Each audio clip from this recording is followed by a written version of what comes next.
Hello, what's up ngayon guys? At for today may video. So ngayon guys, ang video natin ngayon, so bali wala tayong video na upload sa nakaraang araw kasi sobrang busy natin. At ngayon guys, ngayon lang tayo nag-vlog. So sana samahan niyo ako. At ngayon for today may video, kasi wala tayong ulam sa ngayon. So paano ba magtipid bilang isang estudyante or nagbo-boarding house ka? So bibigyan ko kayo ng tips para makapagtipid kayo kahit meron kayong pera or dapat marunong tayo magtipid. So ang gagawin natin, so wala tayong ulam.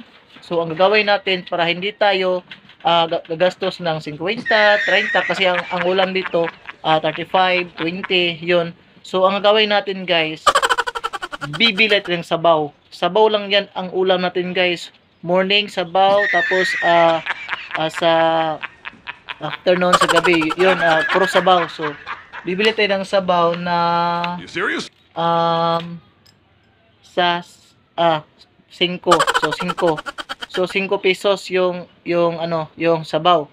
So itong 5 pesos hindi ko alam kung bibigyan ba tayo ng sabaw or bibili tayo. So magdadalan tayo ng pera ng 5 pesos para para bumili ng sabaw or tawag diyan hihingi ng sabaw. So yun guys, so tipid tayo. So ngayon samahan niyo ako. So yun guys, andito na tayo sa tindahan. Bibili tayo ng sabaw ng 5 pesos. So, balik 5 na tayo, 5.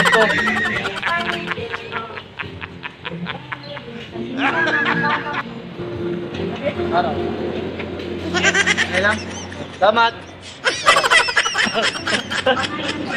Sabaw. So yun guys, nakabili tayo ng sabaw. 1 hour later. So ayun guys, so nakabalik tayo sa ating boarding house. So ayun guys, nakabili tayo ng sabaw. So, di ba? Anong sabi ko sa inyo? So, props lang ito yung 5 pesos. Itong 5 pesos, props lang ito, props. Pero ito, binigay lang sabaw. So, yun lang guys, yung tips ko sa inyo na para makatipid ng ulam. So, wala akong ulam guys. So, tingnan nyo. So, wala akong ulam dito. So, lang ito? Rice. So, yan. Rice lang yan. So, wala. So, walang ulam. So yun guys, nakatipid tayo ng pera.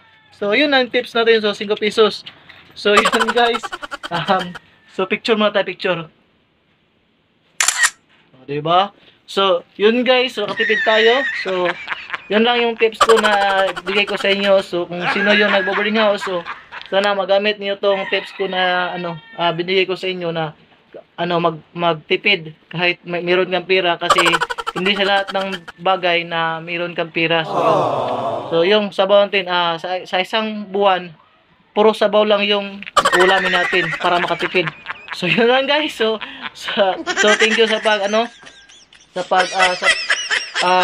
pagsuporta. So please follow my Facebook page, Mr. GT Vlogs, and please visit my YouTube channel, Mr. GT Vlogs, and subscribe and hit down bell down.